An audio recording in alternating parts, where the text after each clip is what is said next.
Chapter 10. They didn't believe in shadow creatures.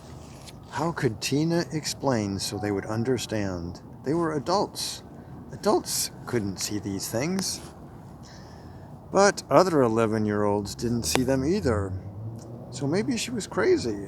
Maybe Jeff really did know what he was doing. Monsters aren't real, she tried telling herself, but a shiver ran down her spine in defiance. This reminded her of her fears and nightmares after her mother died.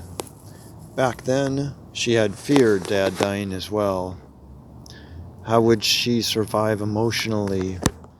Where would she live? How would she get by? Grandma was mean, always criticizing her and correcting her. Dad told her that Grandma used to beat him with sticks when he was little, which was the reason he never left her alone with Grandma. Tina didn't have any other relatives besides her drug addict aunt. She faced her fear of her father dying by talking with him about it. She had seen programs on television of the dangers of obesity, and he had gained 20 pounds in the first 2 months after her mother died, and another 20 the next 2 months, frightening her. He explained that despite his outer comfort layer of fat, his heart was fine. Confronting her fear helped dispel it.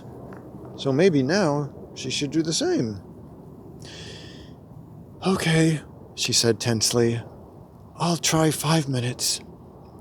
Great, Dad replied, a smile raising his rosy cheeks.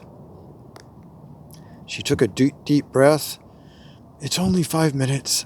Like Jeff said, I'll be in the dark all night tonight. That's my brave girl. He looked at her with proud, adoring eyes. This cheered her up immensely. He didn't know his effect on her.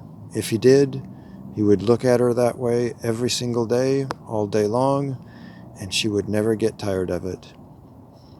She wanted to make him proud, more than anything.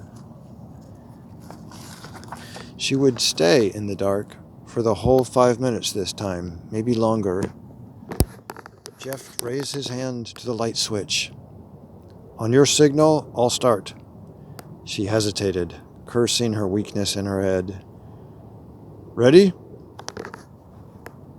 It'll be okay, sweetheart, Dad assured. She nodded, smiling half-heartedly. Go ahead. Pitch dark. It wasn't that bad at first. Her confidence rose. After all, she had done it 3 times now, and knew Dad and Jeff weren't going anywhere. But she could hear her breaths becoming harder in the silence, deeper, faster. Then she noticed she couldn't hear Dad and Jeff breathing, which made her heart slam against her chest, and she almost bolted out of her seat again. This would upset Dad. She remembered his proud face and how much she didn't want to let him down. These thoughts fastened her down. It came as a scraping in the corner of the room. She remembered the play table there with stuffed animals around it. The clawing and scraping moved along the wall above the play table. She could easily picture one of those stuffed animals coming to life. Her grip tightened on the chair's armrests. She wouldn't let her fear control her. She would make her father proud. She would conquer this craziness by seeing whatever imaginary demon emerged, dispelling it through allowing it to come. Once it had reached her, she would find it powerless because it was just in her mind. Then she wouldn't be afraid anymore.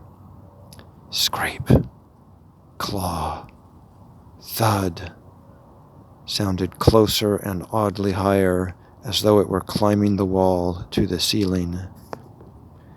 Even if the creature were real, she could scream when it attacked, and Jeff would turn on the lights, so they would finally believe her and make her feel sane, and they would all fight this thing together.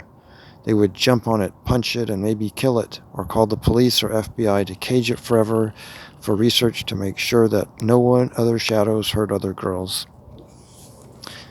Scrape. Claw.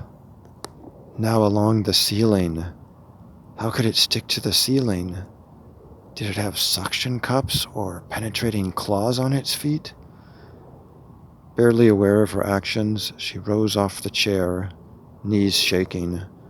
Using the armrest, she pulled herself back down. It was harder this time, but she succeeded. Scrape. Claw. Thud. Didn't they hear that? Were they even in the room anymore?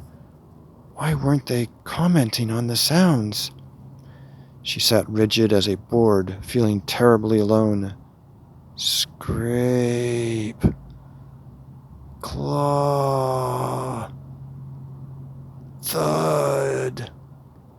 Her skin crawled, and she wanted to dash out of the office, back into the daylight, but she held her ground.